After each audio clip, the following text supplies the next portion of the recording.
हरिओम।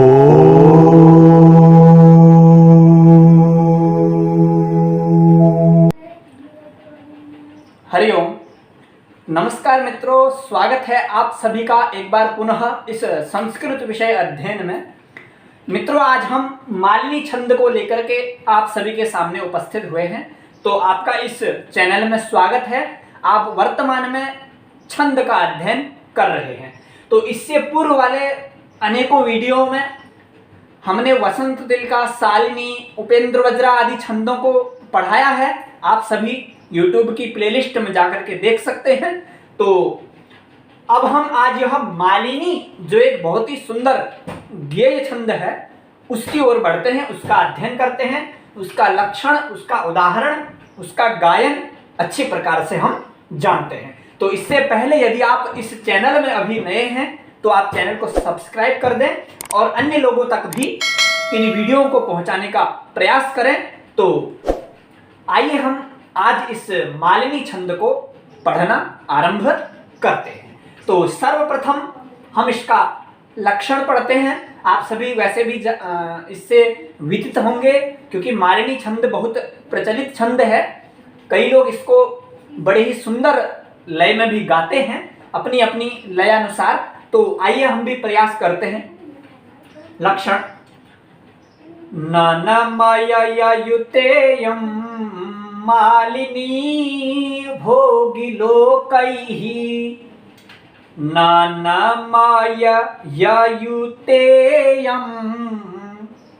मालिनी भोगिलोकैः।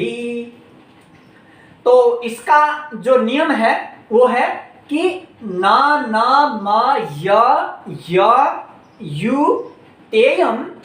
मालिनी भोगिलोकैः।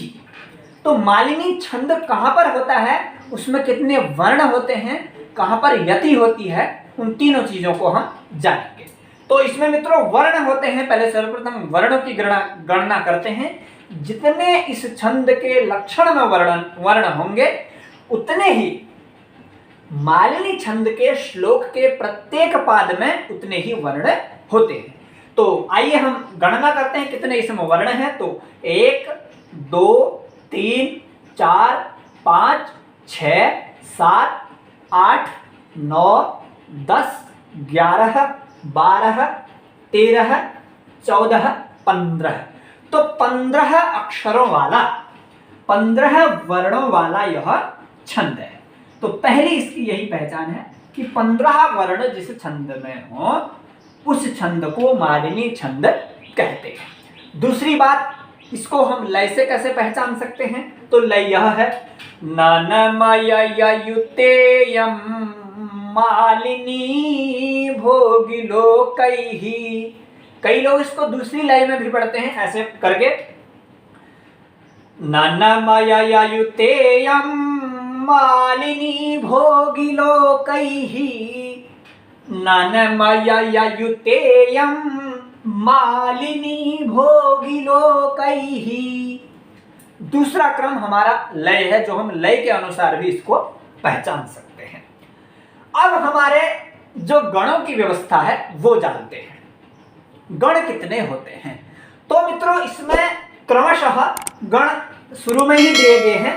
इससे पूर्व मैं आपको इसका अन्वय बता देता हूं कि कहां पर मालिनी छंद होता है। कहते हैं कि भोगिलोकैः नानमययुता इयं मालिनी। ये जो मालिनी शब्द है स्त्री लिंग शब्द है।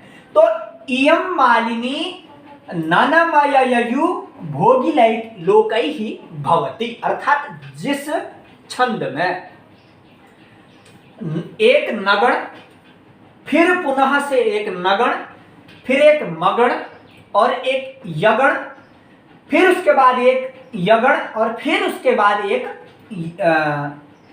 यहाँ अर्थात 2 नगण, 1 मगण और 2 यगण जिसमें हो, तो यम मालिनी इन चीजों से युक्त है। जो युक्त है मतलब युक्त है, वो मालिनी कहलाता है। मालिनी नाम का छंद प्रसिद्ध है। अगर हम मालिनी कहें तो मालिनी कहलाती है कहेंगे, और छंद कहें तो नपुंसक होने के कारण कहलाता है। तो अब क्रमशः कौन कौन से गण बताई वो हम जानते हैं। इसके बाद हम इसमें विराम व्यवस्था जानेंगे कि यति कहां पर होती है। तो सर्वप्रथम कहा एक क्या होता है, नगण होता है, फिर उसके बाद पुनः दूसरा भी नगण ही होता है, फिर नगण के बाद फिर एक मगण होता है, मगण के बाद यगण, और फिर उसके बाद पुनः एक यगण इसमें होता है। अर्थात इसमें 5 गण होते हैं, 1 2 3 4 5, तो 5 तिया 15, अर्थात प्रत्येक गण में 3 मात्राएं होती हैं, 3 अक्षर होते हैं, तो 5 तिया 15, इस प्रकार से 15 वर्ण होते हैं। तो नगण, नगण, मगण, यगण, यगण, बस ध्यान देखना है, पूर्व में 2 नगण है और अंतिम में 2 यगण है और बीच में मात्र एक मगण है। तो इन गणों से युक्त जो छंद होता है वो मालिनी होता है। तो नगण में क्या होता है, लघु होते हैं तीनों, नसल नसल, क्योंकि यमाता राज भान न स ल गा, तो न स ल तीनों ह्रस्व हैं, तो ह्रस्व न स ल, फिर इसमें भी तीनों लघु होंगे, न स ल न स ल। फिर है मगण, मगण में क्या आता है, य मा ता रा, तो नसल नसल मातारा, मातारा यमाता यमाता, तो तीनों गुरु होंगे, तीनों गुरु, तो इस प्रकार से हम दर्शाएंगे एस एस एस। फिर इसके बाद यगण में य मा ता, अर्थात लघु गुरु गुरु, ये यगण हो जाएगा। फिर पुनः यगण भी ऐसा ही होगा, गुरु गुरु। तो इसको यदि हम गायन करें गणों के माध्यम से तो कैसे गायन होगा इसका जानते हैं। नसल नसल माता, नसल नसल माता, रा माता यमाता, नसल नसल माता, रा माता यमाता, क्योंकि इस मगण का जो रा है, माता रा, ये रा हमें छोड़ देना है। अब ये छोड़ना क्यों है, उसका कारण यह है, यह आपको समझ में आ गया होगा। नगण, नगण, मगण, यगण, यगण, इन 5 गणों से युतम, युता, युता अर्थात युक्ता, संयुक्ता, यम मालिनी, यह मालिनी होता है। ठीक है, इस प्रकार से मालिनी छंद होता है। अब इसमें भोगी लोकैहि, इस शब्द से क्या अभिप्राय है, ये आप सभी के मन में संशय हो रहा होगा। तो भोगी और लोकैहि 2 शब्द हैं यहाँ पर, भोगी भी है और लोकैहि है। भोगी कहते हैं सर्प को, सर्प को जो सांप होता है, और लोक कहते हैं जो लोक हैं, हमारे 14 भुवन हैं, अर्थात 7 लोक नीचे हैं और 7 लोक ऊपर हैं, तो 7 करके 7 लोक प्रसिद्ध हैं, 7 भुवन भी हम कह सकते हैं। भोगी, ध्यान रखें, जहां भोगी दीर्घ ईकार की मात्रा होती है वो दूसरा भोगी होता है, अर्थात जो भोक्ता होता है, किंतु ये भोगी में यदि ह्रस्व जहां पर मात्रा होगी वो सर्प का अर्थ है। तो भोगी, सर्प कितने हैं, तो सर्प 8 हैं और लोक 7 हैं, तो भोगी कितने हैं,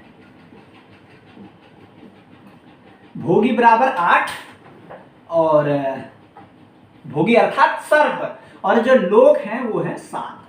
तो कहने का अभिप्राय यही है, पहले जब हम छंद का गायन करते हैं तो पहली जो यति आएगी, पहला जो विराम आएगा वो पहला 8वें वर्ण पर आएगा, और दूसरा जो विराम आएगा वो 7वें वर्ण पर होगा, अर्थात 7 दूनी 14 है और 1 15 है, अर्थात 15 वर्ण हमारे पूर्व हो जाएंगे। ध्यान रखना है, पहले 8 वर्ण पर करना है, फिर 7 वर्ण पर यति विराम जहां पर हम करेंगे तो वह मालिनी छंद होगा, क्योंकि भोगी और लोकैहि ये दोनों शब्द का यही गूढ़ार्थ है। अर्थात भोगी 8 होते हैं, अर्थात पहले 8 वर्णों पर विराम करना है, लोक 7 होते हैं तो इसलिए 7 वर्णों पर विराम करना है। तो अब एक बार गा करके भी देखते हैं कि पहले 8 वर्णों पर विराम कहां पर हो रहा है। तो नाना माया या युतेयम, नाना माया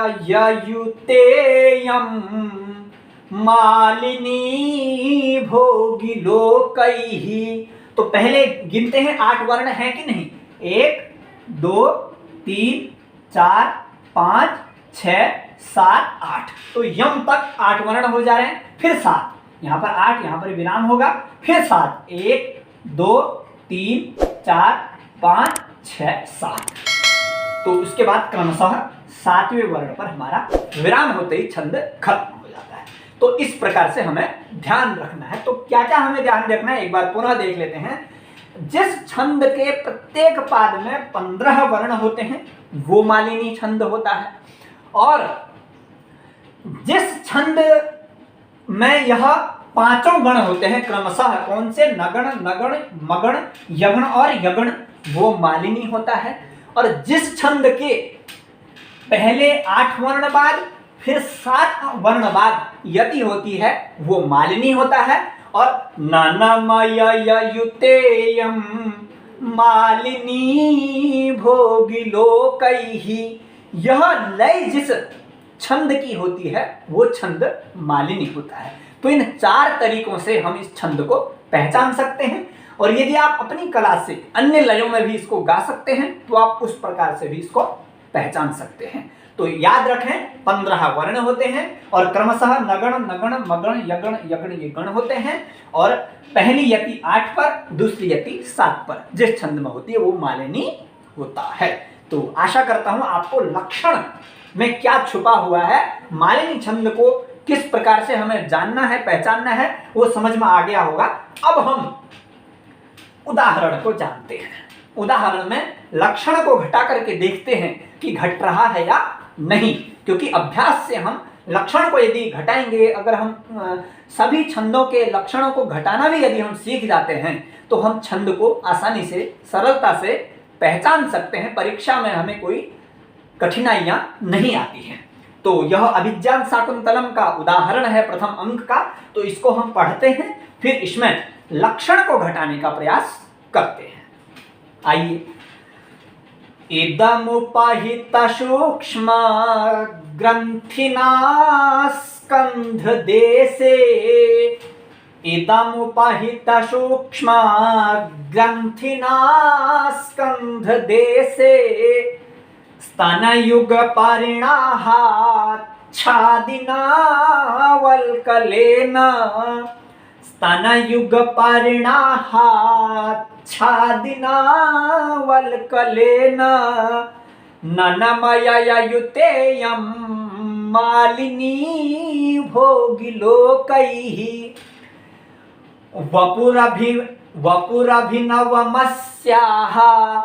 वपुरभिनवमस्याः पुष्यति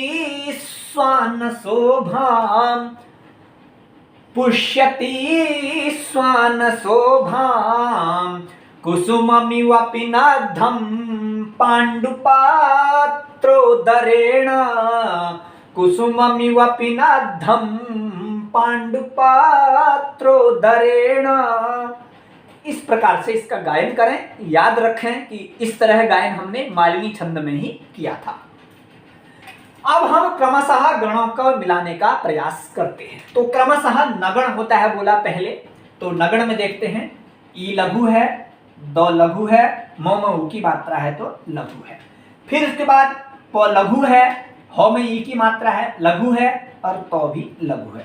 फिर इसके बाद मो बड़ा ऊ का ऊ की मात्रा है तो गुरु है, और आगे र और गो का संयोग होने के कारण म, क्षमा करें, गुरु है, और फिर र और गो का संयोग होने के कारण ये भी गुरु है, और न और थ का इस ग्रंथिना में न और स का यदि संयुक्त है तो ये भी गुरु हो जाएगा। फिर थ में छोटी ई की मात्रा है तो लघु हो जाएगा, क्योंकि यगण के प्रारंभ में लघु है। फिर न में आ की मात्रा है गुरु, फिर इसका न और ध का संयोग होने के कारण ये भी गुरु हो जाएगा। फिर ध लघु हो जाएगा, दो में एक ही मात्रा है, शौ में भी एक ही मात्रा है, तो ये भी क्रमशः दोनों गुरु हो जाएंगे। तो इस प्रकार से प्रथम पाद में यह गण व्यवस्था मिल रही है। अब दूसरे में देखते हैं तो स्त लघु है, नौ भी लघु है, प में ऊ की मात्रा है, लघु है, गौ लघु है, प भी लघु है, र में ई की मात्रा है, छोटी ई की मात्रा है तो ये भी लघु है।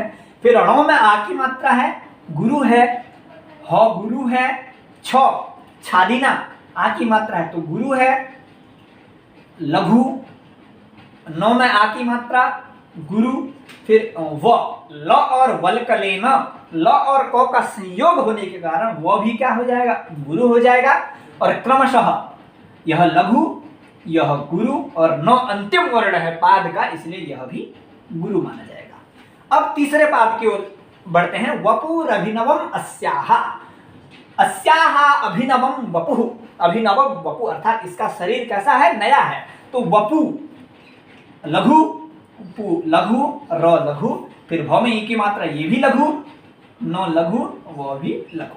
फिर स और यो का संयोग होने के कारण ये गुरु, यह विसर्ग और आकार होने के कारण यह भी गुरु। और पुष्यति स्वान्न शोभाम, यह भी श, मूर्धन्य शकार और यकार का संयोग, इसलिए यह गुरु हो गया, अर्थात मगण हमारा मिल गया। फिर यगण, यह लघु, यह स्वान, स और व का संयोग गुरु, फिर यह तो आकार है, यह भी गुरु, फिर यह लघु, फिर गुरु, गुरु।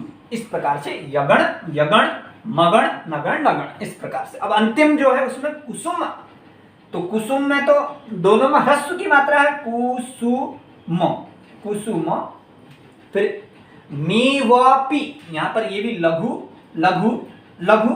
फिर उसके बाद ध और द का संयोग है, ध्यान रखें, धकार और दकार का संयोग है यहाँ पर, और अनुस्वार भी है, इसलिए ये क्या हो जाएगा, पूर्व का नकार क्या हो जाएगा, लघु हो जाएगा, क्योंकि अब हमें यहाँ पर मगण मिलाना है।